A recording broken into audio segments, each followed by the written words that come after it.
Um dia, no meio do Oceano Pacífico, um novo continente misterioso e enigmático chamado Magnel apareceu. Uma vasta e enigmática terra, lar de plantas estranhas, criaturas nunca vistas antes e minerais valiosos, capturou a atenção de exploradores audaciosos. Como era de se esperar, a humanidade inteira não pôde resistir à tentação de desvendar os segredos desse território inexplorado.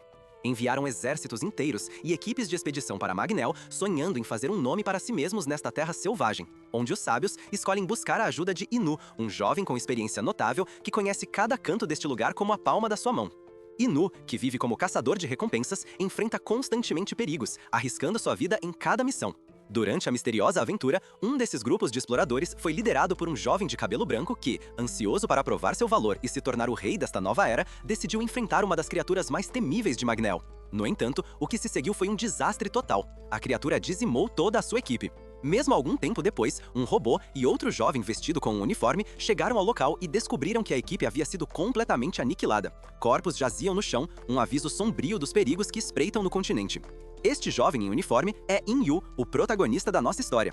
Ele é essencialmente um pescador, um tipo de caçador e explorador encarregado de resgatar pessoas e objetos. Em Magnel, a história dá um salto temporal e nos leva a uma cidade costeira no Japão, onde vemos um garoto loiro, doente e pálido chamado Krix caminhando em direção a um beco. Enquanto isso, em uma sala próxima, Inyu está deitado em uma cama, aparentemente desinteressado em fazer qualquer coisa. Sua aprendiz, Zero, uma garota da sua idade, interrompe-o para fazê-lo levantar, insistindo que é um lindo dia ensolarado. Emil, sempre com uma atitude pessimista, responde que mais pessoas morrem em dias ensolarados do que em dias chuvosos. Frustrado, Zero se afasta. O menino doente, fraco por causa de sua enfermidade, chega à porta de Inyu, toca a campainha e é recebido por Zero. O menino tenta pedir um favor, mas desmaia devido à sua condição debilitada. Mais tarde, quando acorda, se depara com Inyu. Krix se desculpa pelo que aconteceu e se apresenta, pedindo ajuda de Inyu para resgatar seu irmão e Magmel. Em troca, oferece todo o dinheiro que tem, mas Inyu recusa, argumentando que não é o suficiente para uma missão tão perigosa. No entanto, após ouvir a história de Krix, que sofre de uma doença terminal e viveu com a esperança de que seu irmão o salvaria, Inu concorda em assumir a missão. Krix explica que seus pais e seu irmão mais velho foram a Magnel em busca de uma fruta misteriosa conhecida como a Lágrima de Epona, um objeto mítico que supostamente pode curar qualquer doença. Seu irmão prometeu que um dia viajariam juntos para o continente, mas as coisas não saíram como planejado. Algum tempo depois, o irmão voltou sozinho, ferido e traumatizado pela morte dos pais. A dor e a culpa o levaram a treinar incansavelmente até que finalmente obteve uma licença de classe A, formou uma equipe e retornou a Magnel em busca da Lágrima de Epona. Determinados a resgatar o irmão de Krix, Inu e Zero se preparam para a perigosa jornada a Magnel. Eles embarcam em um helicóptero e seguem para o continente, onde Inu explica que Magnel é um lugar extremamente hostil, que rejeita qualquer coisa do mundo exterior. Ao chegarem, eles montam uma criatura treinada para navegar pelo terreno selvagem. Durante a jornada, Inu revela a Krix que os maiores perigos em Magnel não são apenas as criaturas, mas também a malícia humana que o continente desperta. Uma vez em terra, Zero usa um drone para monitorar a área à distância. À medida que avançam, Krix compartilha mais detalhes sobre a Lágrima de Epona. Disse que é um fruto com o poder de aumentar a força física em até 10 vezes. Mas Inu pergunta se ele sabe por que é chamado de lágrima. Ele explica que o fruto cresce no topo de uma montanha de cadáveres, o que lhe confere seu nome sombrio. Enquanto seguem em frente, Shrix, exausto por sua doença, desaba de joelhos e pede uma pausa. Sempre atento, Zero lhe oferece um fruto que ajuda a melhorar sua mobilidade. De repente, eles se deparam com um homem preso em uma armadilha mortal, com um grande inseto em sua cabeça. Comovido, Krix pede a Inu que o salve, mas Inu explica que já é tarde demais. Após lançar uma pedra, enormes centopeias emergem do chão, revelando a armadilha mortal. Com um raio negro de sua mão, Inu desintegra as centopeias, fazendo o corpo do homem cair sem vida ao chão. À medida que se aventuram mais para o interior, um sensor no bolso de Inu começa a apitar, indicando que o irmão de Krix ainda está vivo. No entanto, eles enfrentam outro obstáculo. Aves monstruosas bloqueiam o caminho. Inu deixa Krix em um lugar seguro e vai enfrentar as criaturas. Com sua habilidade, ele libera um raio negro que se transforma em uma espada, com a qual elimina os pássaros um a um. Enquanto isso, Krix finalmente encontra seu irmão mais velho, Kunuris. Kunuris, ao ver seu irmão, o repreende por ter vindo a um lugar tão perigoso. Ele então o leva até a Lágrima de Epona, e quando Krix se aproxima, fica horrorizado ao descobrir que a flor cresceu em cima de uma montanha de corpos. Mas o pior ainda estava por vir. Kunuris, dominado pelo desespero, pega um osso afiado do chão e apunhala seu irmão mais novo pelas costas. Enquanto Krix desaba, Kunuris explica que sacrificou muitos companheiros para fazer a flor florescer e finalmente obter o fruto. Ino chega a tempo de salvar Krix, enquanto Zero presta os primeiros socorros. Furioso, Kunuris ataca Ino, mas ele o ignora, perguntando se ele realmente matou seus pais e amigos pela lágrima. Kunuris, rindo, admite que mesmo se conseguisse o fruto, a doença de Krix não seria curada. O fruto não salvaria alguém que já estava tão próximo da morte. Apesar de tudo, Ino decidiu salvar Krix, mesmo sabendo que seu corpo estava fraco. Mas Zero confirma que Krix está muito ferido e além de ser salvo. Em seus momentos finais, Krix pede a Ino que salve seu irmão, acreditando que uma criatura maligna está controlando-o. Com seu último suspiro, Shrix morre, reunindo-se com seus pais. Na morte, Kunuris, enlouquecido pela perda, consome a lágrima de Epona, aumentando sua força e massa muscular. Ele ataca Inu, mas Inu o enfrenta calmamente. Finalmente, Inu revela que o verdadeiro perigo de Magmel não são as criaturas, mas o sofrimento e o mal que o continente desperta nos humanos. Após uma feroz batalha, Inu derrota Kunuris e enterra Krix. Ao retornar para casa, ele diz a Zero que está feliz por ela estar com ele, ao que ela responde que sente o mesmo. Em uma clareira dentro da densa floresta de Magmol, uma base científica solitária se ergue. 2 cientistas conversam calmamente dentro, discutindo animadamente o potencial revolucionário de seu mais recente experimento. Se isso der certo, diz um deles, a medicina moderna será mudada para sempre. Enquanto falam sobre o que farão com suas vidas assim que a pesquisa terminar, a calma da base é abruptamente interrompida. Um alarme ensurdecedor dispara e ambos os cientistas correm para as câmeras de segurança. O que vem os deixa paralisados. Um enorme grupo de ursos com chifres está avançando em direção à base a toda velocidade, destruindo tudo em seu caminho. O pânico toma conta dos cientistas, que não podem fazer nada além de assistir enquanto essas bestas selvagens descem sobre eles. A tensão aumenta, mas a cena muda abruptamente ao mostrarmos Yu, o protagonista, preso em uma memória de sua infância. De joelhos e exausto, ele vê uma silhueta misteriosa se aproximando lentamente. O que você sente não é desespero, diz, estendendo a mão para ajudá-lo. Justo antes de An Yu conseguir agarrá-la, a silhueta desaparece e, de repente, ele é puxado de volta à realidade. Assustado pela voz de Zero, sua companheira, ela pergunta a ele, é isso que você chama de desespero? An Yu, ainda desorientado, sai de seu transe e observa um mapa na parede, que mostra um novo e misterioso continente. Algumas horas depois, uma jovem loira chamada Emília aparece em frente à casa de Inu, olhando nervosamente para as direções escritas em um pedaço de papel. Em uma lembrança, é revelado que Emília é filha de um dos cientistas que trabalham na base. Seu pai lhe disse que, se algo desse errado, ela deveria procurar Inu por ajuda. Seguindo esse conselho, ela toca a campainha. Zero, inicialmente lhe lançando um olhar desaprovador, a deixa entrar. Quando ouve que Emília precisa de ajuda para salvar alguém, Emília explica sua situação. Ela perdeu toda a comunicação com o laboratório onde seu pai trabalha e precisa desesperadamente da ajuda de Inu. Inu ouve atentamente, mas sua resposta é fria e pragmática. Ele pergunta se haverá alguma recompensa por fazer o trabalho, lembrando-a de que salvar alguém significa arriscar outra vida. Ao ouvir seu tom, Emília fica furiosa e o acusa de ser cruel por se recusar a ajudar. No entanto, seus apelos eventualmente tocam Yu, que, embora não esteja totalmente convencido, aceita a tarefa e diz a ela que, embora não seja o Xuan que ela está procurando, pode assumir a missão. Logo depois, eles se dirigem ao helicóptero que os levará ao laboratório. No caminho, encontram Owens, que reconhece Emília e pergunta quem são seus companheiros. Emília responde que Inu é seu irmão mais novo, uma mentira que ela usa para protegê-lo, já que ele claramente não é um parente. Ao chegarem ao helicóptero, Inu pergunta por que ela o apresentou como seu irmão. Emília simplesmente explica que, para evitar problemas, era melhor manter a farsa. Uma vez no helicóptero, eles se comunicam com Zero, que, usando suas habilidades especiais, faz uma varredura na área ao redor do laboratório para coletar mais informações. Enquanto isso, de volta à base Magmal, um guarda tenta afastar os ursos disparando sem parar, mas seus esforços são em vão. Os ursos são implacáveis e, um a um, os membros da equipe caem no helicóptero. Inu e os soldados revisam os dados sobre as criaturas que enfrentarão. São ursos que se alimentam de minerais quentes, mas, se provocados, sua pele se endurece a ponto de se tornar quase impenetrável. O líder dos soldados informa que há pelo menos 30 dessas criaturas cercando o laboratório. A missão é extremamente perigosa, mas os soldados, confiantes em seu treinamento, riem, certos de que terão sucesso. No entanto, Inu intervém e os lembra de quão perigoso Makimo é. Todo ano, cerca de 950 mil pessoas desaparecem no continente, e apenas um terço delas consegue retornar vivas. Um dos soldados, impressionado com o conhecimento de Inu, brinca, dizendo que eles farão parte do terço que sobrevive. Quando a equipe de resgate chega ao laboratório, a batalha começa. Do helicóptero, eles alinham suas armas e disparam contra os ursos, matando vários deles. As balas que usam são feitas de um metal único, encontrado apenas em Magmel, o que permite que penetrem na pele resistente das bestas. No entanto, An Yu está suspeitando de algo mais. Ele não entende por que os ursos teriam atacado o laboratório em primeiro lugar. Quando menciona isso, o líder dos soldados lhe diz que provavelmente se deve à natureza violenta das criaturas. No entanto, Inil continua cético e desconfia da situação. Nesse momento, Zero informa que algo maior está se aproximando. Nas câmeras de segurança, uma criatura gigantesca pode ser vista emergindo das árvores. Um lagarto colossal. Atraído pelo cheiro de sangue, o réptil chamado Skellgargon começa a atacar, lançando enormes rochas com sua cauda em direção ao helicóptero. O comandante da equipe, percebendo que não possui o armamento necessário para enfrentar a criatura, decide recuar. Mas Inil, com uma ousadia inesperada, agarra Emília pela cintura e salta do helicóptero para o chão. Agora em solo firme, Inil diz a Emília que, se ela realmente quer salvar seu pai, precisa consertar um míssil que encontraram. Enquanto isso, Inil usa suas habilidades para manipular energia e cria uma barreira protetora ao redor deles. Enquanto trabalhavam, Inu pergunta a Emília qual dos dois deveria morrer, apontando primeiro para o lagarto e depois para o laboratório onde seu pai está. Antes de mais nada, Inu exige que as pessoas no laboratório liberem os reféns, pois suspeita que essa seja a razão pela qual as bestas apareceram na área.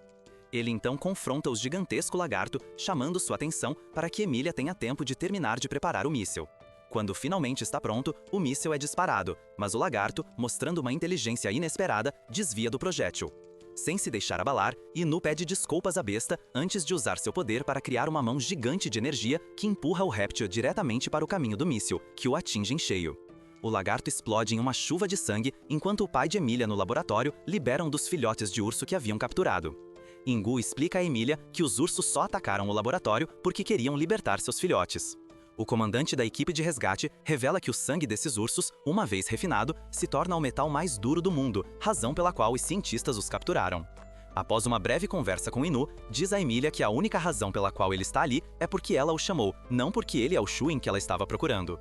Algumas horas depois, as notícias relatam que o helicóptero da equipe de resgate teve um acidente, mas não houve fatalidades.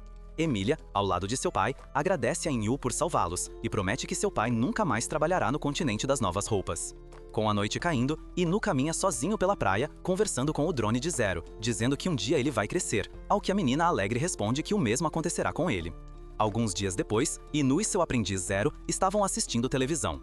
Enquanto se acomodavam na sala, Inu tentou pegar um pudim na mesa, mas Zero rapidamente o tirou de suas mãos com um pequeno toque. O pudim pertencia a ela, e ele não conseguia aceitar isso tão facilmente.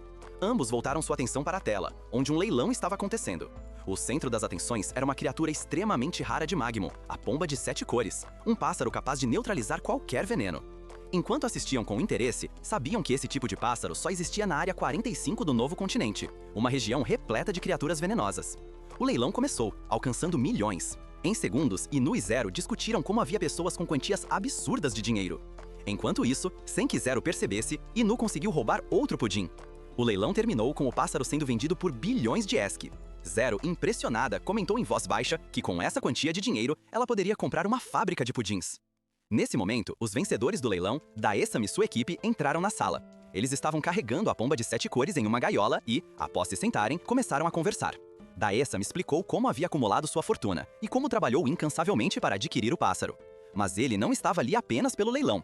Ele precisava da ajuda de Inu. Havia algo mais em sua compra. Ele estava tentando encontrar seus amigos no Distrito 45, uma área extremamente perigosa. Inu, com uma expressão séria, o alertou de que era provável que seus amigos não estivessem mais vivos, dado o quão arriscada era a região. Criaturas venenosas dominavam a área, e qualquer um que se aventurasse ali sem preparação corria grande risco.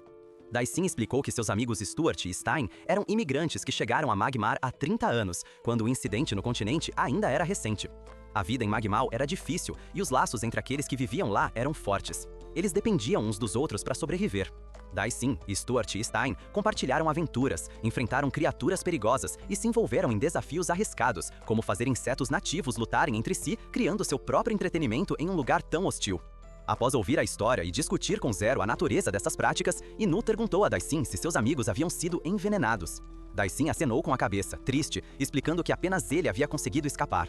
Apavorado, nunca contou a ninguém o que havia acontecido e, quando o plano de imigração falhou, todos tiveram que deixar o novo continente. Desde então, ele perdeu o contato com as famílias de Stuart e Stein. Determinado a encontrá-los, Dai-Sin trabalhou incansavelmente até conseguir comprar o pássaro, na esperança de que ele pudesse salvar seus amigos, já que neutraliza qualquer veneno, caso ainda estivessem vivos. Inu tentou fazê-lo entender que era improvável que seus amigos ainda estivessem vivos após tanto tempo. Mas Dai-Sin estava decidido a descobrir a verdade. Ele ofereceu a Inu qualquer quantia de dinheiro que quisesse por sua ajuda, e finalmente, Inu aceitou a missão. No entanto, ele acrescentou uma condição. Dai-Sin precisava se vestir adequadamente para as condições extremas do Distrito 45. Zero ficou encarregado de preparar tudo. Assim que chegaram a Mag-Mill, Dai-Sin não pôde deixar de sentir uma profunda melancolia ao retornar à terra onde cresceu. Enquanto caminhavam, ele compartilhou seus pensamentos com In-Yu, destacando a importância de ajudar os outros. Embora In-Yu lembrasse de que, para ele, se não houvesse dinheiro envolvido, não havia razão para ajudar, deixando claro que qualquer um poderia fazer aquele trabalho. Mas muito poucos estavam dispostos a correr o risco sem uma boa recompensa. Enquanto conversavam, o drone de Zero detectou sinais de criaturas à frente. Embora o dispositivo não conseguisse capturar claramente suas silhuetas, eles continuaram avançando até chegar a uma área aberta. A atmosfera era pacífica e bonita, com flores por toda parte. No entanto, Anu, sempre alerta, suspeitava que essas flores não eram o que pareciam. De repente, cipós dispararam do chão, tentando prendê-lo. En-Yu rapidamente convocou seu relâmpago negro, transformando-o em uma metralhadora, e começou a disparar repetidamente contra as criaturas. Um inseto voador escondido entre as flores lançou um ataque, mas En-Yu facilmente desviou de seu veneno. À medida que a batalha continuava, En-Yu usou suas habilidades para criar enormes mãos de metal que agarraram o inseto e o lançaram para o alto. Após eliminar a ameaça, ele coletou as flores venenosas e as deu ao pássaro. Ele explicou a Dai-Sin que, embora essas flores fossem letais para os humanos, eram a iguaria favorita dos pássaros. Continuaram seu caminho até que Dai-Sin encontrou uma árvore com uma marca que ele havia gravado na infância. Ele se lembrou de como ele e seus amigos usavam aquela marca como um guia para encontrar o caminho de volta para casa. Com uma mistura de empolgação e ansiedade, ele correu em direção a uma clareira na floresta onde havia uma caverna. O novo Cautius enviou seu drone para investigar antes de entrarem. Enquanto esperavam, Dai-Sin recordou o que havia acontecido anos atrás. Ele e seus amigos, em um ato de inocência infantil, colocaram uma minhoca, um escorpião e um morcego em um pote, esperando ver qual deles sobreviveria. No entanto, o resultado foi trágico. Os vapores tóxicos que emanavam do pote envenenaram seus amigos e, em sua desesperança, Dai-Sin fugiu sem olhar para trás. Tomado pelo remorso, ele quebrou o pote, arrependendo-se de ter abandonado seus amigos naquele dia fatídico. De repente, Inu anunciou que seus amigos ainda estavam vivos. Das sombras da caverna, emergiu um gigantesco escorpião peludo. Dai-Sin o reconheceu imediatamente. Era Stuart. O escorpião, agora uma criatura monstruosa, atacou-o impiedosamente, mas Dai-Sin e Inu conseguiram desviar dele. Nesse momento, um enorme morcego apareceu na caverna e, ao vê-lo, Dai-Sin notou os óculos que seu amigo Stein costumava usar. Ambos os amigos, agora monstros, pareciam não reconhecê-lo. Inu estava pronto para eliminá-los, mas Dai-San o deteve. Desesperado, Dai-San pensou que o pássaro poderia curar o veneno em seus amigos e restaurar sua humanidade. Ele correu em direção à jaula do pássaro. Enquanto os monstros lutavam entre si, Inu não viu outra opção a não ser atacá-los, mas Dai-San se colocou em seu caminho. Olhando nos olhos de seus antigos amigos, ele começou a chorar, arrependido por tê-los abandonado. Para sua surpresa, as criaturas o reconheceram e Dai-San sentiu uma onda de alívio. Ele perguntou a Inu se o pássaro poderia remover o veneno de seus amigos, mas Inu o alertou de que, embora pudesse salvá-los do veneno, também os mataria, pois suas novas formas dependiam do veneno para sobreviver. Apesar de tudo, Daeson optou por não agir. Ele sabia que, embora seus amigos tivessem mudado, ainda eram Stuart e Stein e decidiu libertá-los. Inu e seu companheiro decidiram visitar o mercado local. Enquanto passeavam pelos coloridos barracos, a garota notou um doce super doce que parecia delicioso e despertou sua curiosidade. Querendo experimentar, Inu, sempre cauteloso e calculista, sugeriu que ela experimentasse apenas metade e estabeleceu um limite de 30 ESC para a compra. Embora a recomendação fizesse sentido, a garota se sentiu irritada, achando que ele estava sendo excessivamente mesquinho. Ao se aproximar do vendedor, descobriu que a iguaria custava 40 ESC. Confiante, ela lhe ofereceu 30, convencida de que poderia encontrar uma solução. O vendedor, percebendo a situação, explicou que não podia dar descontos a todos os clientes que pedissem, pois seu negócio dependia da manutenção dos preços. No entanto, a garota, com sua lógica ingênua, sugeriu que se o próximo cliente pagasse mais, o saldo seria restaurado. Divertido com sua atitude, o vendedor sorriu e decidiu fazer uma exceção, vendendo-a para ela por 30 ESC. Inu, intrigado e atraído pela aparência do produto, decidiu comprar um também. Ao perguntar o preço, ficou surpreendido ao saber que custaria 50 ESC. Esse tratamento desigual o enfureceu, mas ele optou por não discutir mais e seguiu em frente. Pouco depois, uma comoção no mercado chamou sua atenção. A multidão se reuniu em torno de uma figura proeminente, uma mulher de pele pálida e cabelos dourados que se chamava Verena Estelária. Essa mulher havia realizado o impossível, entrando em Magmel várias vezes e sobrevivendo aos perigos do continente. Naquela tarde, Verena tinha uma mensagem importante para compartilhar. Ela falou sobre as guerras que devastavam o mundo e a dor das crianças órfãs com uma firme determinação de retornar a Magmel e salvar o maior número possível de crianças. A multidão, empolgada, começou a aclamar seu nome. Enquanto todos elogiavam Verena, Inu a observava com um olhar frio e distante, o que não passou despercebido por sua companheira. Ela perguntou por que ele se sentia assim, mas ele apenas mencionou que Verena não era a milagrosa que todos acreditavam, mas alguém muito mais sombria, conhecida como Bloody Maria. Intrigada pelas palavras de Inu, a garota decidiu investigar mais sobre Verena. Ao retornar à sua base, usando suas habilidades de coleta de informações, ela descobriu que Verena havia arriscado sua vida em Magnol para trazer de volta tesouros valiosos e ajudar um orfanato que enfrentava dificuldades financeiras. A história de seus sacrifícios impressionou a garota, e embora as palavras de seu mentor permanecessem em sua mente, ela não conseguia entender por que ele desconfiava de Verena. Decidiu enviar seu drone para espionar o orfanato, onde observou crianças felizes brincando, exceto por uma garotinha que estava sentada sozinha, chorando diante de algumas flores. A imagem tocou a garota, pois a lembrava de seu próprio passado, repleto de dor e angústia. Enquanto continuava a observar, ela viu Verena se aproximar da criança para consolá-la. A garotinha, com lágrimas nos olhos, explicou que sua amiga Momo havia desaparecido. Verena, com o que parecia ser uma verdadeira bondade, prometeu ajudá-la a encontrar Momo, o que deixou a criança muito animada. Enquanto isso, Inu estava mergulhado em pensamentos, relembrando uma memória de sua infância. Quando era menino, ele havia testemunhado Verena lutando contra uma criatura no perigoso mundo de Magmel. Ao seu lado, seu mestre, um jovem misterioso de cabelos brancos, havia intervenido, derrotando a besta com suas habilidades de materialização. Apesar da bravura de Verena, o mestre a alertou de que o lugar era perigoso demais para uma mulher sozinha, aconselhando-a a ir embora. Inu se lembrava de como a observou em silêncio antes de seguir seu mestre, e como naquela noite decidiu procurá-la novamente, preocupado com sua segurança. No entanto, quando a encontrou mais tarde, o que viu o deixou profundamente perturbado. De volta ao presente, um grupo de pessoas chegou à base de Inu, buscando sua ajuda. Verena havia retornado a Magmel, mas desta vez as coisas pareciam ter dado terrivelmente errado. Muitos dos que acompanhavam haviam sido feridos ou mortos, e temiam que algo terrível tivesse acontecido com ela. Embora implorassem para que ele interviesse, Inu se recusou, argumentando que se Verena era a santa milagrosa que todos acreditavam, ela deveria ser capaz de se livrar daquela situação. Sua recusa enfureceu a multidão, mas ele permaneceu firme em sua decisão. Seu aprendiz, no entanto, não compartilhava de seu ceticismo. Crítica e frustrada com a inação de Inu, decidiu ajudar Verena sozinha. Usando seu drone, a jovem descobriu que Varena e seus companheiros haviam sido atacados por uma matilha de criaturas selvagens. A maioria estava morta ou gravemente ferida. Ao chegar a Magmo, Inu avaliou o desastre e, vendo que estavam em desvantagem, decidiu usar seus poderes para eliminar as bestas. No entanto, uma delas era muito mais poderosa que as demais, uma criatura semelhante àquela que seu mestre havia enfrentado no passado. Lembranças daquele encontro inundaram sua mente, e os ensinamentos de seu mestre sobre o bem e o mal o fizeram hesitar. Apesar de suas dúvidas, lutou com determinação, conseguindo eventualmente derrotar a criatura, embora não sem esforço. Enquanto o fogo consumia os arredores, Inu percebeu que ainda não havia alcançado o nível de seu mestre. Eventualmente, Zero localizou Varina. Ele a encontrou extraindo órgãos de uma das criaturas, ensanguentada, falando sobre como esses órgãos poderiam ser vendidos por grandes quantias de dinheiro para ajudar as crianças do orfanato. Inu chegou logo depois e a informou sobre as mortes de seus companheiros, mas Verena não demonstrou remorso. Aqueles que a acompanhavam o faziam por vontade própria, e sua missão de salvar as crianças justificava qualquer sacrifício. À medida que mais criaturas se aproximavam, Varena, longe de ter medo, ficou animada com a possibilidade de quanto dinheiro poderia ganhar. No final, as criaturas a cercaram e a devoraram. Dias depois, a notícia da morte de Verena em Magmel chocou a todos. No entanto, seus devotos se recusaram a acreditar que ela havia morrido, insistindo que ela havia se tornado uma deusa. A garotinha que Varina havia consolado estava profundamente triste, mas se sentiu um pouco melhor quando Zero lhe deu o brinquedo de pelúcia de Momo, sua querida amiga. Enquanto isso, Inu e seu companheiro vagavam pelo mercado, refletindo sobre a tênue linha entre o bem e o mal, uma linha traçada pelos próprios humanos. Quando chegaram à mesma barraca de comida de antes, desta vez foi Inu quem tratou seu aprendiz, e juntos desfrutaram do passeio, deixando para trás as amargas memórias de Magmel. O continente recém-descoberto de Magmel rapidamente se tornou o centro dos sonhos de muitas pessoas. Homens e mulheres, ansiosos por fama e fortuna, embarcaram em jornadas perigosas para suas terras inexploradas. Inspirado por contos de piratas, caçadores, gourmets e editores de mangá, um homem chamado Denden sonhava em se tornar uma daquelas almas corajosas que desvendariam os segredos ocultos do continente.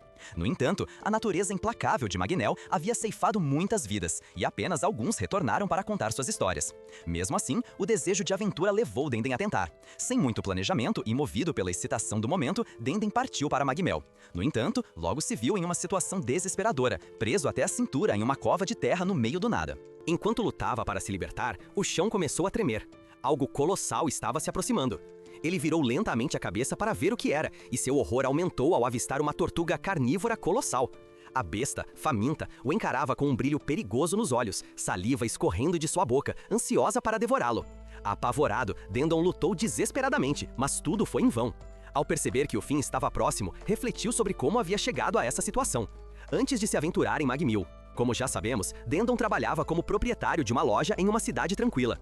Embora sua vida parecesse monótona, tudo mudou no dia em que In-Yu e seu aprendiz Zero entraram em sua loja.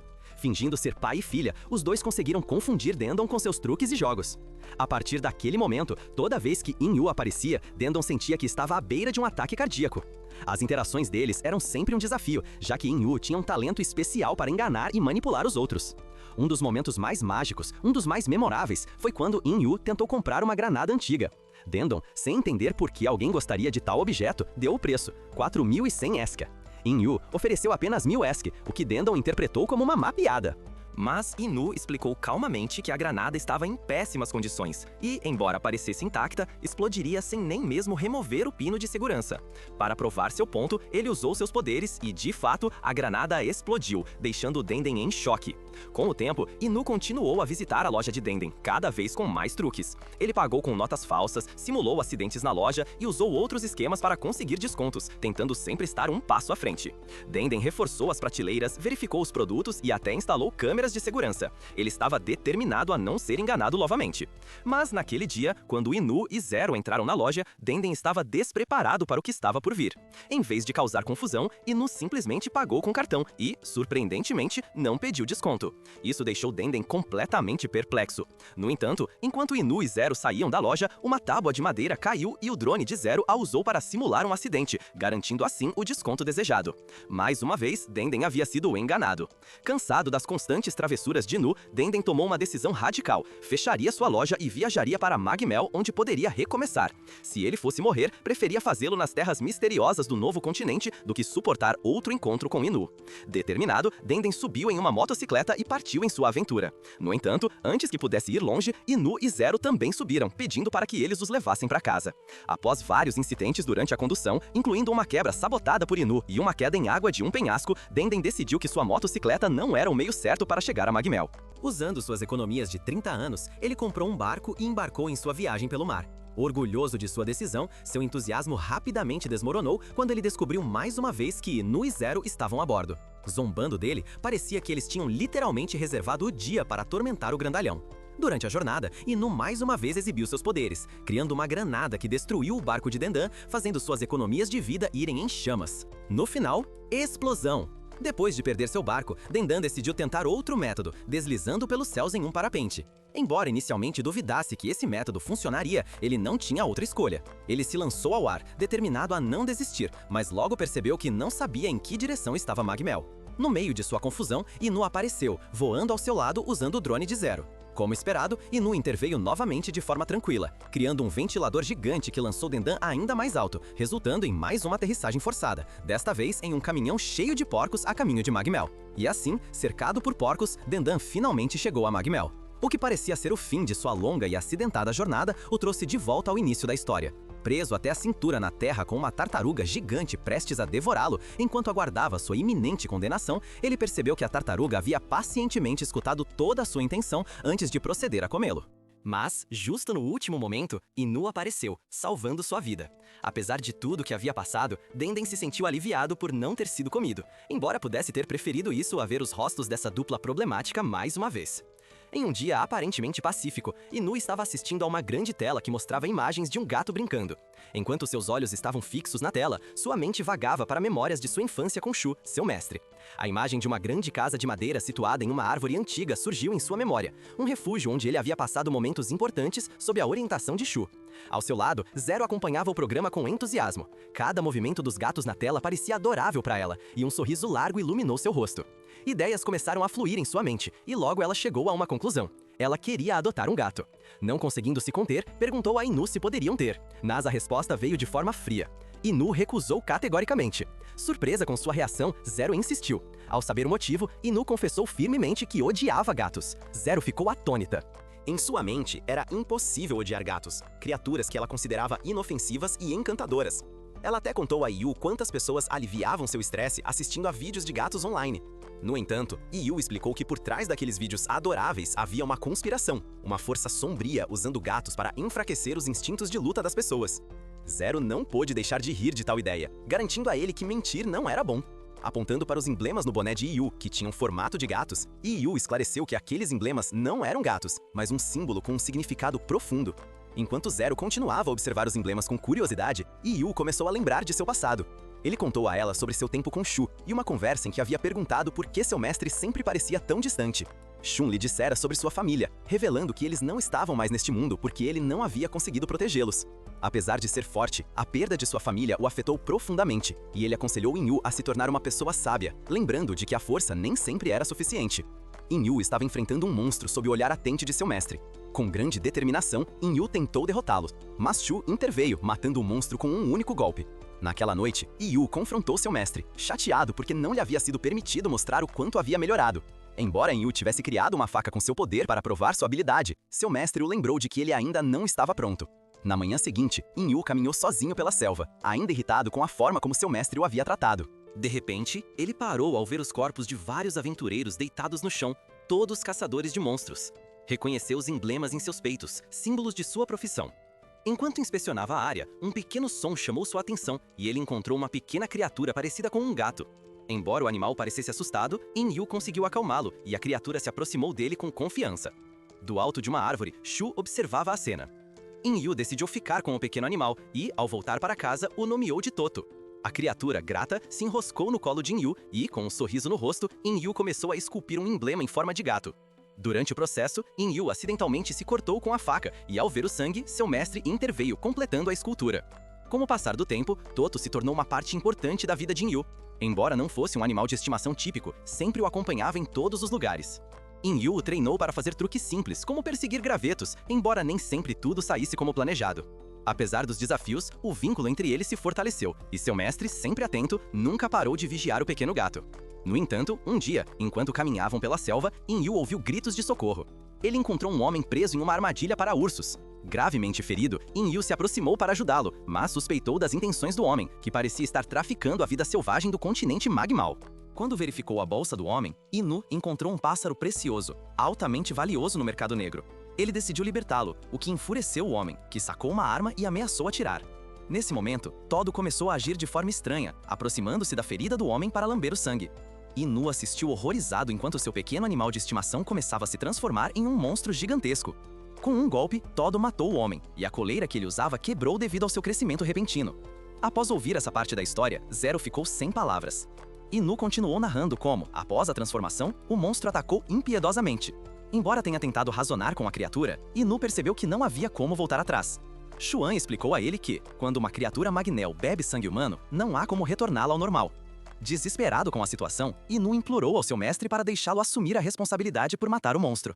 Com grande coragem, ele empunhou sua espada e enfrentou a besta que um dia fora seu amado animal de estimação. A batalha foi feroz, e embora Inu conseguisse desviar de vários ataques, a força do monstro era avassaladora. Finalmente, Inu, lembrando de todos os momentos que havia compartilhado com Tar, Todo convocou sua coragem e, com um movimento ágil, o derrotou.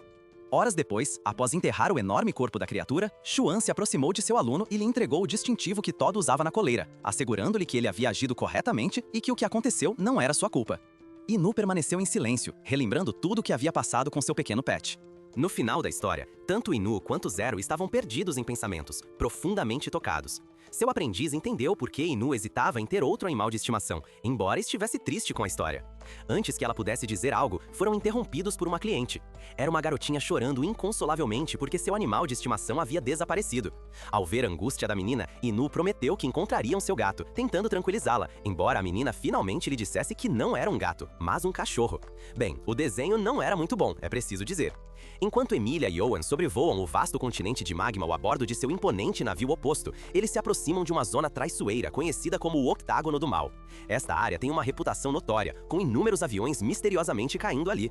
Apesar dos avisos, Owen se sente confiante. Afinal, eles estão pilotando o helicóptero mais durável e avançado do mundo. Construído a partir de minerais raros extraídos do próprio Magmal, ele acredita que são intocáveis. Mas Emilia não tem tanta certeza. Os relatos sinistros da área pesam em sua mente, e ela suspeita que há mais nesses acidentes do que aparenta. Resolver esse mistério poderia significar um avanço para a empresa deles. À medida que se aventuram mais fundo no Octágono do Mal, criaturas gigantes parecidas com sapos emergem das águas abaixo, observando-os de perto. Sem aviso, os sapos lançam enormes rochas contra o navio, usando suas línguas como catapultas. Os soldados a bordo reagem rapidamente, ativando as armas do navio para se defender do ataque. Mas a barragem se intensifica e logo eles são sobrecarregados pelo volume imenso de pedras que vem em sua direção. Os motores do navio começam a falhar e, antes que possam reagir, algo colide violentamente com o helicóptero. Através das câmeras do navio, Emilia assiste horrorizada enquanto uma enorme figura humanoide estica um longo braço, segurando o navio e arrastando-o em direção ao chão, com a intenção de fazê-lo colidir. Os coachos da criatura ecam de forma sinistra enquanto uma pequena figura humanoide inquietante, com um sorriso maligno, aparece das sombras. De volta à cidade, o Dr. Chester apressa-se até a base dos Inus para solicitar a ajuda deles. Durante sua visita, Zero, uma garota peculiar com um amor inexplicável por marshmallows, fala animadamente sobre sua doce obsessão. Mas a chegada do doutor muda o tom da conversa ao informar Inu e Zero que sua filha está desaparecida no continente. Intrigado com o caso, Inu concorda em ajudar, desde que a recompensa seja substancial. Após uma breve negociação, eles acertam um pagamento triplo devido a circunstâncias graves. Enquanto isso, de volta ao local da queda, Emilia decide sair do helicóptero, apesar das protestos de Owen, temendo que o perigo ainda esteja à espreita. No entanto, Emilia raciocina que, se o atacante realmente pretendesse causar dano, eles já estariam mortos. Enquanto explora os destroços, ela se depara com um cemitério de navios e aviões abatidos. Então, ela avista a figura humanoide mais uma vez, a mesma das câmeras. A figura misteriosa desaparece rapidamente, apenas para reaparecer atrás dela, teleportando-se com uma velocidade alarmante. Ao mesmo tempo, Zero e Inu acionam seu Gone e informam Owen que uma equipe de resgate está a caminho. Mas, à medida que a frota se aproxima da zona do acidente, eles são imediatamente atacados pelas mesmas criaturas semelhantes a sapos, que derrubaram a nave de Owen e Emilia. Apoiado por isso, está a pequena figura humanoide, que usa seus braços alongados para derrubar helicópteros do céu com força devastadora. Atordoados, Owen e Emilia mal conseguem compreender o caos que se desenrola diante deles. Durante a jornada, Inu pergunta a Zero sobre a situação. Ela confirma que a pequena figura é Aaron, um nativo do continente. Inu solicita ao Dr. Chester que observe as câmeras, e juntos eles avistam a diminuta figura humanoide causando tumulto. Enquanto os Satos se aproximam da nave acidentada, Owen, desesperado, ordena seus soldados que enfrentem o inimigo. Emilia tenta impedi-los, sabendo que Aaron, o nativo, despreza armas. Mas seus avisos não são ouvidos, e os soldados abrem fogo. Aaron se move com uma agilidade incrível, desviando de balas e desarmando os soldados sem esforço com seus poderosos braços. A batalha continua até que os soldados disparem um míssil, atingindo Eren em cheio.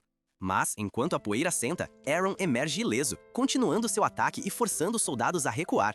Nesse momento, o helicóptero de Inu chega, chamando a atenção de Aaron. Sabendo do perigo, Inu pergunta a Chester se eles têm armas a bordo. Chester confirma que o helicóptero está armado, dado o ambiente hostil, e Aaron lança um de seus braços em direção ao helicóptero. Mas Inu e Chester conseguem pular para fora bem antes de ser atingido, destruindo a aeronave. Felizmente, o drone de Zero os captura no ar, levando-os em segurança para o lado de Emilia. Emilia explica que Eren é uma criatura nativa, uma criatura de Magmal, possuindo uma inteligência igual ou superior à dos humanos. Finalmente, o Dr. Chester se reencontra com sua filha e Aaron se aproxima cautelosamente, agradecido pela ajuda de Inu. O Dr. Chester ouve Emilia, que insiste que Eren não é perigoso. Ele simplesmente detesta armas. Isuno avança para confrontar o nativo, aceitando o desafio não verbal no olhar de Eren. O que se segue é um intenso combate corpo a corpo. Eren ataca com velocidade ofuscante, mas Isuno desvia habilidosamente de seus golpes. A luta é uma exibição magistral de habilidade, com ambos trocando socos em um impasse tenso. No final, Isuno ganha vantagem, derrotando Eren. Mas, em vez de causar dano, Eren é enterrado sob uma avalanche de marshmallows. Para surpresa de todos, a pequena criatura, encantada com o doce, começa a mastigar os marshmallows ao lado de seus companheiros Satos, provocando um suspiro coletivo de alívio. Zero, divertido com a reviravolta dos acontecimentos, junta-se a eles no banquete improvisado. No final, Isuno promete a Eren que não invadirão mais seu território. Satisfeito com a nova paz, Eren concorda em deixá-los em paz. Dr. Chester, profundamente grato pela assistência de Isuno, pede desculpas pelo transtorno e oferece uma recompensa. Sempre pragmático, Isuno solicita um novo helicóptero e algo além de marshmallows, provocando risadas ao redor enquanto o primeiro sapo coachava em aprovação. Dias após suas aventuras iniciais, Isuno e Zero se encontraram no misterioso território de Magmel, coletando comida. A tarefa era rotineira, até que Zero, sem saber, pegou uma perigosa água-viva Z. Inu, com seu habitual comportamento calmo, a alertou de que a criatura era mortal se consumida, fazendo com que ela deixasse cair imediatamente. Apavorada com a possibilidade de ser envenenada, a tensão rapidamente aumentou quando Zero o acusou de ser responsável pela situação em que se encontravam. Tendo desperdiçado seu dinheiro, enquanto continuavam a busca, Inu notou uma luz brilhante no fundo da floresta e, curioso, decidiu investigar. Seguindo a luz, chegaram a uma vila abandonada em ruínas. Zero não pode deixar de comentar sobre o quão sinistro o lugar era, e seus pensamentos vagaram para a ideia de fantasmas. Sem pensar duas vezes, ela enviou seu drone para explorar os arredores. Enquanto isso, escondido entre a folhagem, um homem armado com um rifle mirou em Inu, capturando. Pouco depois, o jovem foi levado para o que parecia ser um antigo café, onde o homem conhecido como Tabu o amarrou e permaneceu em silêncio enquanto preenchia caixas com balas. A atmosfera estava tensa. Buscando um semblante de normalidade, Inu tentou pedir um café, mas esse homem chamado Tabu o ignorou completamente. Após um breve silêncio, Tabu finalmente quebrou seu silêncio, perguntando o que Inu estava fazendo ali. Calmamente, o jovem explicou que estavam apenas procurando comida, sem intenção de interferir na vida de Tabu. Apesar da explicação, Tabu apontou novamente seu rifle para ele, olhando pela mira. Mas, em vez de disparar, decidiu cortar as cordas que o prendiam. Inu, tão composto como sempre, sugeriu novamente que tomassem um café, mas quando não obteve resposta, levantou-se e começou a sair. Antes de ir embora, Inu notou uma foto na parede mostrando Tabu com uma mulher. O caçador, percebendo que Inu estava olhando para a imagem, ordenou bruscamente que ele saísse, levando Zero a chamá-lo de rude. Enquanto se afastavam, Inu coletou algumas frutas estranhas que pareciam olhos e as mostrou ao drone de Zero, que recuou em horror ao ver. Inu, com sua atitude despreocupada, a tranquilizou dizendo que, apesar da aparência, a fruta era doce e saborosa. De volta ao café, Tabu fixou o olhar na mesma foto que havia chamado a atenção de Inu, e sua mente vagou para memórias de tempos mais simples, quando a vida era mais fácil. Ele se lembrou dos dias em que servia café aos clientes enquanto sua filha cuidava das plantações. Perdido nessa nostalgia, o presente o atingiu com força. Uma criatura monstruosa havia atacado Inu. Longe de ficar alarmado, o jovem viu uma oportunidade, pensando em quão ideal seria a carne do monstro para uma boa refeição. Determinado a caçar a besta, Inu usou suas habilidades para lançar um ataque contra ela. No entanto, a criatura desviou e começou a fugir em alta velocidade. Tanto Anu quanto Zero a perseguiram até chegarem a uma clareira na floresta. Justo quando pensaram que a tinham encurralada, um monstro muito maior emergiu do chão, engolindo a criatura menor em um único gole antes de afundar de volta na terra. Zero ficou atordoado, enquanto Inu explicou que era a primeira vez que via tal criatura. Mas ele sabia que esses monstros só surgiam quando estavam famintos. Enquanto exploravam a área, encontraram um antigo cemitério. As sepulturas estavam cobertas de fragmentos, flores frescas sugerindo que alguém estivera lá recentemente. Sem aviso, um tiro próximo ao pé de Inu quebrou o silêncio. Tabu apareceu, lembrando-o de que havia ordenado que eles saíssem, enquanto recarregava seu rifle para outro tiro de advertência que passou zunindo pela cabeça de Inu. Não querendo mais confrontos, Inu obedeceu e se afastou em direção às árvores, deixando Zero furioso com o comportamento do homem. No cemitério, Tabu ouviu um rugido distante e, sem pensar duas vezes, correu em direção à fonte do som. Ao chegar a uma clareira, olhou através da mira de seu rifle e avistou o monstro que havia visto antes, o mesmo que havia tirado tudo dele no passado. O caçador lembrou-se dolorosamente do dia em que perdeu sua filha. Em sua memória, ele revivia o caos e a destruição que a criatura havia causado em sua aldeia. No meio da confusão, um aldeão tentou salvar uma criança, quase perdendo a vida no processo. No entanto, foi Tabu quem, com um tiro bem direcionado, parou a besta, embora não antes que um prédio em colapso o aprisionasse sob os escombros. No presente, Tabu reconheceu o monstro, especialmente pela ausência de um de seus olhos. Apesar de sua determinação, sua mira vacilou devido ao cansaço, alertando a criatura. Enyu, que estava por perto, observou a cena e, apesar da sugestão de Zero para ajudar Tabu, escolheu permanecer à margem.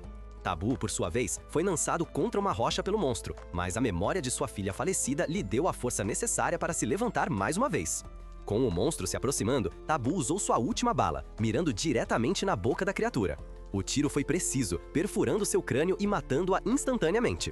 De volta ao café, Enyu retornou, esperando que Tabu lhe fizesse um café. No entanto, vendo que essa era uma tarefa impossível, ele simplesmente devolveu o colar que pertencera à filha de Tabu, que havia perdido durante a luta. Surpreendido pela bondade de Enyu, Tabu finalmente lhe ofereceu uma xícara de café. Café. Para a alegria de ambos, o dia de Enyu e Zero começa de forma inquietante. Após uma noite agitada, ela acorda perturbada por uma imagem vívida de um pesadelo em que testemunha uma mulher alimentando seu mestre Enyu em seu escritório. A situação a deixa confusa e desperta um sentimento de ciúmes que ela não consegue ignorar. Ao ver seu mestre feliz com aquela mulher desconhecida, Zero se sente desconfortável, insegura e envergonhada, especialmente ao notar a estranheza da cena e como Enyu havia se sujado com Pudim, o que só aumentou sua ansiedade. Mas, no final, ela percebe que tudo não passou de um sonho, um estranho reflexo de suas emoções internas. Apesar de saber que foi apenas um pesadelo, o desconforto persiste. Zero se torna obcecada pela ideia de que precisa mudar. Ela quer ser vista como mais madura, e a imagem de seu mestre feliz com outra pessoa a leva a tomar uma decisão radical. Determinada a crescer e a parar de ser vista como uma criança pelos outros, especialmente por Inu, ela decide sair da sua zona de conforto e visitar uma loja de roupas. Na loja, um terno de estilo adulto chama sua atenção. Embora goste, o preço alto a desanima.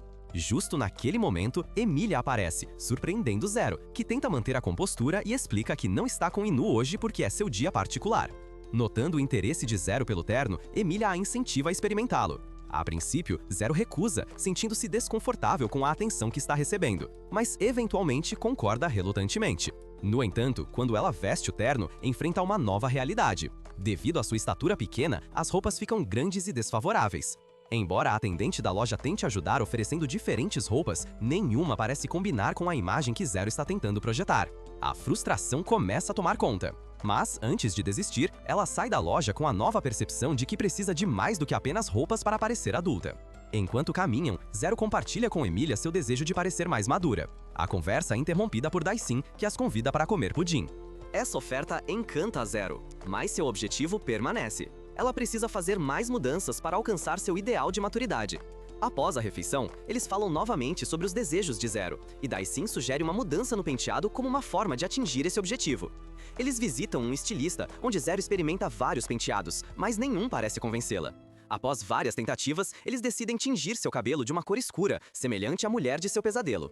Embora os outros concordem que a mudança faz parecer mais madura, Zero não está satisfeita. Sua baixa estatura continua sendo um obstáculo significativo e, embora tenha progredido, ela ainda se sente distante da imagem adulta que deseja projetar. Daisin, sempre com um espírito proativo, sugere uma solução mais radical: encontrar uma maneira de aumentar a altura de Zero. Eles vão até a loja de Denden, um vendedor que, segundo rumores, pode ter um remédio para resolver o problema. No entanto, quando perguntado, Denden explica que não tem nada relacionado ao crescimento. No entanto, ele menciona a existência de uma árvore em Magmal que produz frutos de crescimento sobre a qual leu em um livro, embora não tenha certeza se tal árvore realmente existe. Intrigada com a ideia, Emília sugere uma expedição a Magmal para encontrar a árvore, o que surpreende Denden, que inicialmente hesita em se juntar a eles. No entanto, com um pouco de persuasão gentil, ele concorda em guiá-los até Magmil. Daisin os leva a uma enorme piscina de onde um helicóptero emerge, surpreendendo todos os presentes. Agora, em Magmal, Denden demonstra sinais de preocupação sobre os perigos que podem enfrentar. Mas Daisin, sempre otimista, os acalma organizando uma elegante refeição ao ar livre com a ajuda de seus mordomos.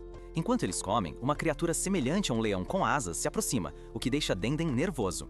Zero, corajosa, se aproxima calmamente do animal e lhe oferece uma cenoura, revelando que se trata de uma criatura vegetariana inofensiva. Esse ato de bravura surpreende a todos e marca o início da verdadeira jornada. O grupo continua sua viagem por paisagens repletas de criaturas surpreendentes até finalmente chegarem à árvore com os frutos do crescimento. Zero tenta alcançar um dos frutos, mas sua estatura pequena se torna um obstáculo novamente. Após várias tentativas, eles conseguem pegar um dos frutos, embora a estabilidade do grupo esteja comprometida e eles acabem caindo em cima de Denden. Para garantir que os frutos não sejam venenosos, forçam Denden a experimentar um primeiro, embora nada pareça acontecer inicialmente. Quando Denden se levanta, percebe que suas pernas cresceram desproporcionalmente longas, apesar de o fruto claramente ter aumentado de tamanho. Não era isso que eles estavam procurando. Eles decidem continuar explorando em busca de mais frutos, chegando a um pântano, onde Denden, sem querer, come outro fruto, fazendo sua cabeça crescer absurdamente grande. O caos continua quando eles experimentam outro fruto, fazendo seu corpo inteiro crescer, transformando-o temporariamente em um gigante. O pobre Denden se tornou o cobaia do grupo. No meio dessa loucura, uma enorme criatura semelhante a um caracol aparece e começa a atacar. Os mordomos tentam afastá-la, mas suas armas são ineficazes. Zero usa seu drone para distrair o monstro, mas ele libera esporos que formam gaiolas de plantas, aprisionando o grupo. A situação parece desesperadora até que Inu aparece, atingindo o caracol e fazendo-o voar pelo ar. No entanto, a batalha ainda não acabou, e Inyu ordena ao grupo que fuja enquanto ele enfrenta a criatura. Enquanto lutam para se libertar das jaulas, Denden é mais uma vez forçado a experimentar outra fruta, desta vez com resultados mais úteis. Ele cresce o suficiente para libertar o grupo e finalmente derrota o caracol com um chute colossal, aproveitando o momento para desferir um golpe final na criatura. De volta para casa, Zero se desculpa com Inyu por ter ido a Magmill sem informá-lo. Ao tentar explicar a razão da jornada deles, Inyu revela que o livro em que basearam sua busca era, na verdade, falso. Apesar de tudo, Zero percebe que, mesmo não tendo alcançado a maturidade que desejava, se divertiu muito durante a aventura e aprendeu lições valiosas sobre si mesma. Depois disso, vemos Inyu enfrentando uma criatura colossal em forma de dinossauro, usando seus poderes para materializar uma espada que brilha com energia. Com um único golpe preciso, ele derrota o monstro. Mais tarde, um casal se aproxima dele, agradecendo por ter completado com sucesso a missão perigosa. Inyu responde com uma breve despedida. Ao retornar para seu aprendiz, Zero parabeniza com um sorriso admirado por sua habilidade, mencionando que precisavam do pagamento daquela missão, já que a geladeira só continha molho de tomate. Apesar da empolgação pelo sucesso, Inyu comenta que eles terão bife para o jantar naquela noite, uma declaração que surpreende Zero, que o alerta de que não deveriam gastar tanto só porque receberam uma recompensa. Após um breve debate, eles decidem por um jantar mais simples, croquetes, baratos, mais saborosos. Enquanto relaxam após a missão, uma risada estranha ecoa no ar, interrompendo a calma. E você, sempre vigilante, parte para investigar. Seguindo a fonte da risada, eles encontram um homem peculiar brincando com uma cobra de 2 cabeças que se enrola de forma brincalhona ao seu redor. Esse indivíduo sorridente e despreocupado se apresenta como Rupert, um estudioso da fauna de Magma, que explica que a cobra é inofensiva. Enquanto fala, uma libélula pertencente a Zero chama sua atenção. E Rupert, fascinado por criaturas exóticas, começa a compartilhar detalhes sobre a evolução dos animais nesse território selvagem. Inu observa enquanto Rupert se move com agilidade e confiança pelo ambiente perigoso, mostrando-lhe seu lugar favorito, uma árvore gigantesca cheia de ninhos. Em um desses ninhos, 3 filhotes aguardam comida. Empolgado, Rupert sobe para alimentá-los quando uma criatura semelhante a um dinossauro, com uma cabeça estranha em forma de flor, emerge da vegetação. Rupert, inconsciente do perigo, se aproxima do animal, mas Zero o impede justo quando o monstro libera um gás tóxico. Inu rapidamente cria uma flecha de energia para distrair a criatura e dispersa o gás com um leque que conjura. Embora abalado, Rupert está mais preocupado com a segurança dos filhotes do que com sua própria vida. Em outro lugar, 2 pessoas conhecidas como DJ Z e Baby Fat estão ocupadas gravando vídeos para o YouTube, onde jogam dardos usando um pobre animal amarrado a uma árvore como alvo. Após discutirem sobre quão emocionante o vídeo poderia ser, DJ Z lança um dardo fatal, encerrando a vida da criatura. Enquanto isso, Inu explica a Rupert sobre o gás emitido pelo dinossauro floral, que induz a alucinações relacionadas aos medos mais profundos de uma pessoa. Rupert, preocupado com as recentes mortes de vários animais na área, lembra-se de ter encontrado alguns deles crucificados com a boca cheia de pedras, um mistério que ainda não conseguiu resolver. De volta com DJ Z e Baby Fat, os youtubers estão insatisfeitos com seu vídeo e decidem intensificar seu jogo macabro. Ao descobrir a árvore gigante cheia de ninhos, DJ Z sugere incendiá-la, pensando que isso lhes trará mais visualizações em seu canal. Com cruel indiferença, eles despejam óleo nos ninhos e os ateiam fogo. Rindo enquanto filmam o desastre, Inu e Rupert, ao ver a coluna de fumaça à distância, correm freneticamente em direção ao local. Quando chegam, a árvore está completamente envolta em chamas e os filhotes que Rupert tanto cuidava tiveram seus pais consumidos pelo fogo. A dor e a raiva dominam Rupert, que recorda nostalgicamente o momento em que encontrou os jovens pássaros e lhes deu uma segunda chance na vida ao reconstruir seu ninho. Enquanto Zero inspeciona a área, ele encontra evidências de que o fogo foi iniciado de forma deliberada. Seguindo essas pistas, eles descobrem o canal dos culpados, DJ Z e Baby Fat. Rupert, consumido pela fúria, decide tomar as rédeas da situação. Confrontando os youtubers, ele exige que eles se desculpem pelo que fizeram, mas eles tentam justificar suas ações, dizendo que os animais de Magmal não passam de monstros. DJ Z até zombam de Rupert, insinuando que ele é um hipócrita por defender os animais, quando certamente come carne. A tensão aumenta quando DJ Z, em um ato de provocação, incendeia uma pequena lagartixa coberta de óleo nas proximidades, esperando vê-la queimar. No entanto, Inyu intervém e apaga as chamas, demonstrando que tais criaturas são resistentes ao fogo. Aproveitando o momento, ele brinca que, já que cozinharam, poderiam muito bem comer. Isso aterroriza o bebê Fett, que foge em pânico. Rupert, ainda fervendo de raiva, se prepara para atacar Bejazet com uma faca, determinado a vingar os filhotes. No entanto, In-Yu o impede a tempo, lembrando-o para não se tornar o tipo de pessoa que ele despreza. Enquanto discutem, o chão começa a tremer e uma criatura gigante parecida com uma planta emerge da floresta, atraída pelas sementes de papoa que In-Yu havia usado anteriormente para distrair o dinossauro. Em meio ao caos, eles amarram DJ Z a uma rocha, deixando-o à mercê do monstro, que solta uma nuvem de gás alucinógeno. Preso em seus piores pesadelos, DJ Z grita enquanto a criatura o cerca à distância. Rupert e In-Yu observam, e quando Rupert pergunta o que DJ Z pode estar vendo, In-Yu simplesmente responde que todos têm algo que temem profundamente. De volta à cidade, Zero relata que ele carregou o vídeo do youtuber para o próprio canal, expondo suas ações e tornando-os o alvo de risadas da internet. Agora, por vergonha, é improvável que eles apareçam em público ou cometam atos tão cruéis novamente. Rupert, mais calmo, admite que em sua raiva achou que matar era justificado, mas graças a Inu, ele percebeu que não é certo brincar com a vida dos outros. Ele agradece sinceramente a An-Yu por sua ajuda anterior.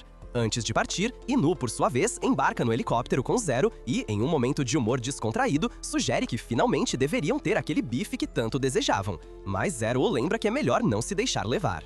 Então, eles decidiram que croquetes, afinal, não eram uma má opção. A noite estava escura e silenciosa, mas dentro da mente de Zero tudo era um caos. O pesadelo que a atormentava a transportara para um lugar sombrio, onde ela estava presa por correntes que dificultavam seus movimentos. Ao longe, passos ecoavam, se aproximando cada vez mais, até que a figura de um velho perturbador apareceu das sombras. Seu rosto macabro a aterrorizava, e apesar de seus apelos, não havia escape. O homem puxou um controle remoto, pressionou um botão e um choque elétrico percorreu seu corpo. A dor a despertou em sua cama, suada e tremendo, ainda assombrada pela imagem do velho. No entanto, o mundo real não oferecia muito conforto. Um forte estrondo quebrou o silêncio de seu quarto, e ainda abalada, Zero foi investigar. Ao chegar ao quarto de Ino, encontrou-o estirado no chão, profundamente adormecido, tendo caído da cama. A cena tranquilizou momentaneamente, lembrando-a de como ele cuidara dela em tantas ocasiões. Ela voltou para a cama e tentou esquecer o pesadelo, mas a sensação de inquietação persistia. Na manhã seguinte, o ar carregava uma atmosfera estranha, e Ryu, que geralmente dormia mais, já havia se levantado antes dela. Um detalhe que a alarmou imediatamente. Algo estava errado, pensou. Então, eles decidiram que croquetes, afinal, não eram uma má opção. A noite estava escura e silenciosa, mas dentro da mente de Zero, tudo era um caos. O pesadelo que a atormentava a transportara para um lugar sombrio, onde ela estava presa por correntes que dificultavam seus movimentos. Ao longe, passos ecoavam, se aproximando cada vez mais, até que a figura de um velho perturbador apareceu das sombras. Seu rosto macabro a aterrorizava, e, apesar de seus apelos, não havia escape. O homem puxou um controle remoto, pressionou um botão e um choque elétrico percorreu seu corpo. A dor a despertou em sua cama, suada e tremendo, ainda assombrada pela imagem do velho. No entanto, o mundo real não oferecia muito conforto. Um forte estrondo quebrou o silêncio de seu quarto, e, ainda abalada, Zero foi investigar. Ao chegar ao quarto de Inu, encontrou-o estirado no chão, profundamente adormecido, tendo caído da cama. A cena tranquilizou momentaneamente, lembrando-a de como ele cuidara dela em tantas ocasiões. Ela voltou para a cama e tentou esquecer o pesadelo, mas a sensação de inquietação persistia. Na manhã seguinte, o ar carregava uma atmosfera estranha, e Yu, que geralmente dormia mais, já havia se levantado antes dela. Um detalhe que a alarmou imediatamente. Algo estava errado, pensou. A marca incomum no calendário e sua saída apressada sem nem querer tomar café da manhã apenas aumentaram sua preocupação. Após a partida de Ino, Zero tentou afastar sua inquietação e decidiu se encontrar com os amigos para desabafar. Durante a conversa, ela tentou convencê-los de que algo estranho estava acontecendo. Chester e Emilia não acharam isso particularmente estranho, mas para Zero era óbvio que algo estava errado. Ela se lembrou da marca no calendário e de como Ino nunca havia explicado o que significava. À medida que a discussão avançava, mencionaram Shu, um antigo companheiro de Ino, alguém que Zero nunca havia conhecido, o que fez sua mente vagar para memórias sombrias de seu passado. Essas memórias a envolviam com uma intensidade perturbadora. Ela se lembrou da primeira vez que viu o velho que a atormentava, seu sorriso macabro e a crueldade de seus métodos. O mesmo homem que a havia forçado a caçar Ino sob a ameaça de tortura. Mas quando ela finalmente o encontrou, ele não respondeu com violência. Em vez disso, ele a tocou suavemente e prometeu que tudo ficaria bem. Essa promessa marcou um ponto de virada em sua vida. Enquanto conversava com os amigos, uma sombra pairava sobre eles a partir do balcão do bar. Um homem encapuzado observava cada movimento deles, repassando as informações para Burton, o velho que ela temia. Tanto caos estava prestes a se desencadear em outro lugar em Magmal. Na Universal, Yu havia chegado a uma casa de madeira no topo de uma árvore, um lugar que ele uma vez compartilhou com Shuin. Ele limpou a casa, tentando clarear a mente, mas não conseguia parar de pensar na promessa que havia feito ao seu mestre antes de sua partida, de proteger Zero a qualquer custo. Seus pensamentos vagavam por aqueles momentos dolorosos, enquanto se preparava para o conflito iminente. Enquanto isso, na cidade, a situação se tornava ainda mais sombria. Burton havia mobilizado seus capangas encapuzados, e quando Zero voltou para casa, foi recebida por uma cena que a encheu de terror. No lugar onde esperava encontrar Inu, encontrou o velho sentado, esperando por ela, enquanto o pânico a dominava, com as memórias de suas torturas passadas girando em sua mente. Apesar de suas tentativas de se defender, um dos capangas de Burton a atacou antes que ela pudesse usar seus poderes. Burton não perdeu tempo em lembrar Zero de que ele era seu verdadeiro mestre, mostrando a ela um novo dispositivo de controle, o mesmo que usou para dominá-la quando ela era mais jovem. A ameaça de voltar àquela vida a paralisou. Em uma grande tela, Burton mostrou a ela imagens de seus amigos, cada um sendo encurralado por seus capangas. O desespero a consumiu. Quando ela perguntou a Burton o que ele queria, ele simplesmente respondeu que tudo dependia de sua obediência. A situação ficou ainda mais tensa quando Burton detonou um explosivo na loja onde um dos amigos de Zero, Denden, estava passando seu dia habitual. O som da explosão abalou Zero até o fundo. Agora, Burton exigia mais uma vez que ela reconhecesse quem era seu verdadeiro mestre. Sob a ameaça de eliminar o restante de seus entes queridos, Zero, devastada e em estado de choque, finalmente cedeu. Através de lágrimas e com a voz trêmula, ela reconheceu Burton como seu mestre. Enquanto isso, Inu estava a caminho da cidade em seu helicóptero, completamente alheio ao perigo iminente que ameaçava seus entes queridos. Ao chegar, Inu foi recebido por uma mensagem de Burton, um cruel lembrete de como ele havia resgatado Zero de suas garras no passado. Através da mensagem, Burton mostrou a ele como seus amigos estavam sendo mortos um a um pelos capanhas que os haviam capturado. A raiva e a impotência dominaram Inu. Ele sabia que Burton não pararia até destruir tudo o que amava. Quando a transmissão terminou, Inu percebeu que havia um homem encapuzado atrás dele, com um inseto explosivo preso à cabeça. O homem encapuzado detonou o explosivo, e Burton, observando de uma van à distância, se afastou, rindo, satisfeito por ter executado seu plano, deixando claro para Inu que a vingança havia apenas começado. A base estava silenciosa, quebrada apenas pelo zumbido distante de máquinas e pelo eco de passos reverberando pelos corredores metálicos. Burton, com o olhar distante, traçou a cicatriz que atravessava seu rosto, um lembrete de uma batalha passada. Ele se lembrou de como Inu havia destruído todas as suas instalações no passado, deixando-o com aquela marca indelével, não apenas em sua pele, mas em seu orgulho. Agora, com seu experimento de volta à cela, uma mistura de vingança e obsessão o consumiam. Inu não havia sido um mero adversário, ele havia destruído os sonhos de Burton, seus planos. Agora tudo voltaria ao seu lugar. Burton afundou em pensamentos sombrios, relembrando os experimentos a que havia submetido Zero quando ela era apenas uma criança. Ele buscava liberar nela um poder que apenas a dor poderia despertar. Repetidamente, ele recorria à tortura psicológica e física, torturas na esperança de que o sofrimento fosse o catalisador para acender o dom latente dentro dela. Mas agora, ao ativar seu dispositivo, um novo choque atingiu Zero, deixando-a tremendo na fria escuridão de sua cela. Totalmente exausta, ela se agarrou a uma última esperança. Sua mestra, Zero, deitada no chão úmido, fechou os olhos enquanto seu corpo ainda tremia devido ao choque. Apesar de tudo, sua fé de que Yin-Yu viria resgatá-la permanecia inabalável. No entanto, uma sombra de dúvida começou a crescer dentro dela. Ele estava bem? Conseguira sobreviver ao ataque? Ela tentou se convencer de que sim, de que ele ainda estava vivo e que, de alguma forma, viria buscá-la. O silêncio em sua cela foi interrompido quando um pequeno prato de comida deslizou por uma fresta na parede. Espiando pela abertura, Zero pôde ver outros jovens prisioneiros em celas próximas. Seus rostos estavam pálidos, marcados pelo desespero. Entre eles, ela reconheceu Rocco, um garoto que já havia visto antes. Ele, irritado, olhou para ela com desdém, afirmando que ela sempre recebia tratamento especial. Embora Zero tentasse conversar com ele, a amargura na voz de Rocco era clara. Ele havia sido um Lecter como ela, mas havia perdido seus poderes após ser recapturado. Rocco explicou que, após escapar no primeiro ataque de Yu, eles haviam sido capturados novamente e, como punição, suas habilidades foram retiradas. Agora não havia mais esperança para nenhum deles. Enquanto Rocco era levado por figuras encapuzadas em chamas, Burton, observando de seu escritório, acompanhava tudo pelas câmeras. Ele viu que Inu havia sobrevivido ao ataque. Embora machucado, Inu conseguiu escapar em um helicóptero e agora estava a caminho da base para resgatar Zero. Burton sorriu para si mesmo, convencido de que os eventos que estavam por vir seriam divertidos. Rocco foi trazido diante de Burton, que o observava por trás de um painel de vidro espesso. O velho agradeceu a Rocco pelo presente que ele havia lhe dado uma vez, referindo-se aos seus poderes perdidos. Mas agora que ele não era mais útil, restava apenas um propósito para ele. Do teto, dispositivos liberaram insetos que se prenderam à cabeça de Rocco, segurando-a como se fossem ferrões. Os gritos de dor de Rocco ecoaram pelos corredores, alcançando a cela de Zero, que estremeceu ao ouvi-los. Ela sabia que algo terrível estava acontecendo. Tarde da noite, Inu chegou à base marítima de Burton. As câmeras alertaram Burton sobre sua presença, e o velho se preparou para o confronto final. Enquanto isso, Zero chorava inconsolavelmente em sua cela, relembrando todos os momentos que havia compartilhado com seu mestre. As missões, as tarefas e as lições. Todas aquelas memórias, tão quentes e confortantes, agora pareciam distantes, quase irreais. Ela temia nunca mais ver Inu novamente, e o desespero começou a dominá-la. Silenciosamente, Inu infiltrou-se na base. Os enormes canos ao seu redor começaram a se soltar, mas ele os evitou habilidosamente, avançando em direção a uma câmara onde várias figuras encapuzadas o aguardavam. De repente, uma tela desceu do teto, projetando um vídeo ao vivo de Burton. Com um sorriso zombeteiro, o velho começou a falar, explicando como precisou de tempo para se recuperar de seu último encontro e como agora se tornara muito mais poderoso. No entanto, Inu permaneceu impassível e apenas perguntou sobre Zero. Burton, com desdém, respondeu que Zero estava na sala ao lado, mas que Inu não precisava saber de tal coisa. Vendo que Inu continuava a pressionar, Burton, irritado, ordenou a seus subordinados que o eliminassem. Um a um, as figuras encapuzadas atacaram Inu, mas graças às suas habilidades, ele os evitou facilmente. Frustrado, Burton fez um de seus capangas explodir, mas Inu conseguiu se proteger atrás de uma coluna, evitando a explosão. Percebendo isso, Burton ordenou que seus homens cercassem Ino e imediatamente detonou mais 3 de seus capangas. Para sua surpresa, no entanto, Ino permaneceu ileso, tendo usado uma de suas mãos geradas por poder para bloquear o dano. Embora tivesse escapado do pior, Ino se viu preso sob um pilar caído. Enfraquecido, Roku, o último capanga vivo, se aproximou. Ino rapidamente cortou o colar explosivo de seu pescoço, acreditando que isso o salvaria. Mas, à distância, Burton explicou cruelmente que o colar não era mais o único dispositivo impedindo uma explosão. Um inseto preso à cabeça de Roku detonou, e a explosão fez Ino colidir com um pilar próximo. Burton entrou na sala, encontrando Ino gravemente ferido. Apesar de sua condição, Ino continuou fazendo a mesma pergunta: onde está Zero? Com grande esforço, ele se levantou e criou uma espada. Com seu poder avançando em direção a Burton, no entanto, o velho revelou uma nova surpresa. Ele perfurou a perna de Ino com uma espada de energia, demonstrando que ele também agora possuía os poderes de um Lightyear.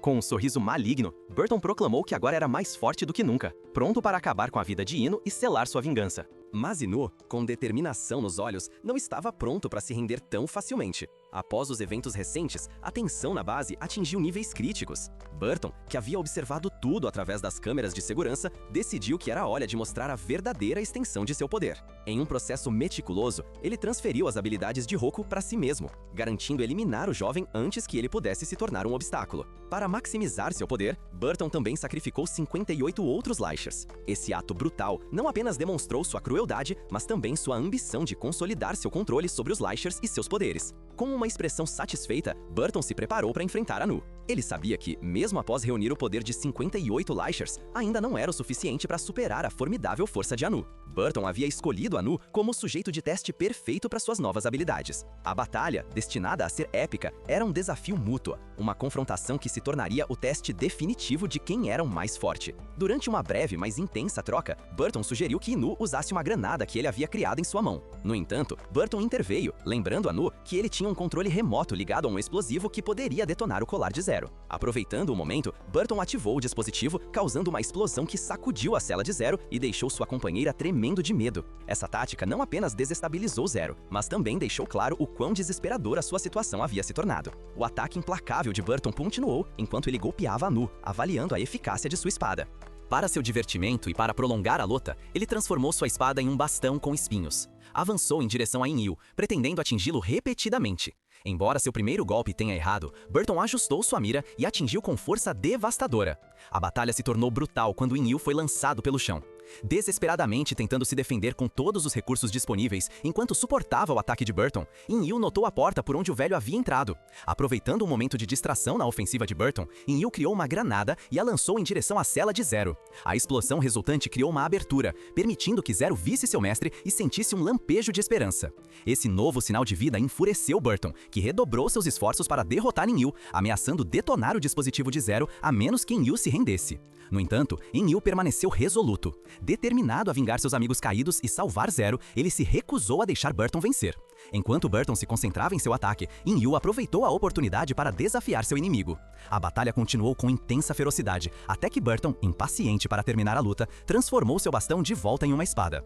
Durante a luta, Inyu instou Zero a lembrar do momento em que ela havia sido salva. Através de uma série de flashbacks, Zero se lembrou de como Inyu a resgatou e a tratou com bondade, algo que Burton nunca havia feito. Inyu assumira o papel de seu mentor, e a memória dessas lições reacendeu sua determinação de lutar. Vendo a recusa de Ino em desistir, Burton exigiu que ele se ajoelhasse diante dele se quisesse salvar Zero. Isso desencadeou memórias em Zero de quando ela já havia se ajoelhado, implorando por misericórdia, aprofundando seu desespero. No entanto, em um momento de extrema angústia, Zero conseguiu ativar seus poderes, quebrando as correntes e o colar que a aprisionavam. Com um ataque furioso, ela liberou o drone que há muito era seu confidente, interrompendo a ofensiva de Burton. Ino, aproveitando a oportunidade, conjurou uma mão gigante que atingiu Burton com força avassaladora, deixando-o inconsciente. Finalmente reunidos, Ino e Zero compartilharam um momento de alívio. Zero se desculpou pelo transtorno que causou, mas Ino a lembrou de sua promessa anterior de sempre protegê-la. Juntos, decidiram que era hora de partir, ambos exaustos e famintos. No entanto, Burton, ainda vivo, não havia terminado. De um ponto de vista oculto, ele surgiu em uma nova forma. Após consumir uma fruta que aumentou dramaticamente seu poder, seu corpo começou a se transformar em uma criatura amorfa, um ser que representava uma ameaça ainda maior na forma de um titã monstruoso. Burton lançou um ataque renovado e feroz, e a batalha recomeçou com uma troca brutal de golpes. Apesar da força monstruosa de Burton, Ino conseguiu decapitar a criatura. Mas, para seu choque, o monstro exibiu uma incrível capacidade de regeneração, prolongando a luta. Enquanto Ino desviava dos ataques da criatura, ele avistou uma possível rota de escape, um enorme ventilador no teto. Ele instruiu Zero a levantá-lo usando o drone enquanto ela se preparava para fugir da base. À medida que subiam, o monstro os perseguia, escalando as paredes e lançando ataques implacáveis. A tensão era palpável, e foi apenas através de um esforço conjunto que conseguiram passar pelas lâminas do ventilador sem se ferir. No entanto, o monstro não havia terminado, e a batalha final se desenrolou no ar. Em uma exibição épica de velocidade, o monstro criou um enorme martelo e o balançou em direção a Inu, acreditando que finalmente havia acabado com sua vida. Mas Inu e Zero estavam prontos para o desafio final. Em um esforço conjunto, conseguiram derrotar o monstro, esmagando-o com mãos gigantes e afundando o prédio no mar no processo. Em um pequeno barco longe do local da explosão, Inu e Zero estavam finalmente a salvo. Enquanto descansavam, Inu lembrou-se da promessa que fizera a Shu, e ao ver a tristeza de Zero pela perda de seus amigos, ele a confortou, revelando que Chester, Emilia e Dyson haviam sobrevivido graças às defesas do navio e à armadura da limusine. Tabu havia encontrado refúgio em uma loja, e Dendon havia sobrevivido apesar de seus ferimentos. Finalmente, Zero perguntou a Yu onde ele estivera no dia anterior. Ele explicou que havia visitado a casa de Shuen, um lugar que limpava uma vez por ano, com a promessa de que os segredos do novo continente seriam revelados um dia. Yu convidou Zero a ficar ao seu lado quando esse dia chegasse. E assim termina este grande anime.